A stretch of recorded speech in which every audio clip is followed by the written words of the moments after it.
ঢাকায় আওয়ামী লীগের মৃত্যু, দাফন দিল্লিতে সালাউদ্দিন আহমেদ। আসসালামু আলাইকুম। নতুনের চাওয়া প্রতিবেদনে আপনাকে অভিনন্দন। 14 এপ্রিল সোমবার বাংলা নববর্ষ উদযাপন করতে গিয়ে রাজধানী ঢাকায় রমনার বটমূলে বাংলাদেশ জাতীয়তাবাদী সামাজিক সাংস্কৃতিক সংস্থার বৈশাখী সাংস্কৃতিক অনুষ্ঠানে বক্তৃতা দেওয়ার সময় বিএনপির স্থায়ী কমিটির সদস্য সালাউদ্দিন আহমেদ বলেন, জুলাই আগস্টে ছাত্র জনতার অভ্যুত্থানে পতিত আওয়ামী লীগ সরকারের মৃত্যু হয়েছে ঢাকায় এবং দাফন হয়েছে ভারতের দিল্লিতে।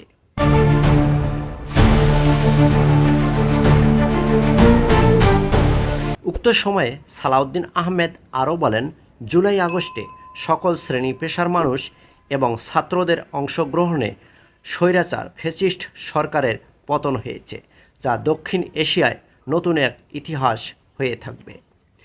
বিএনপি স্থায়ী কমিটির এই সদস্য বলেন, বৈশাখী, শোভাযাত্রা, মেলা, পান্তা ভাত এসব আমাদের সংস্কৃতির একটি অংশ, কিন্তু সেটাকে নষ্ট করে মঙ্গল শোভাযাত্রা তৈরি করেছিল আওয়ামী লীগ।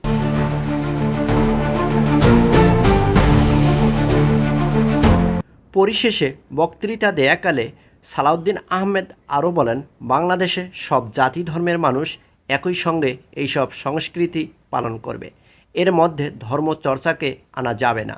যারা সংস্কৃতিকে নষ্ট করবে তাদের ঝেঁটিয়ে বিদায় করতে হবে।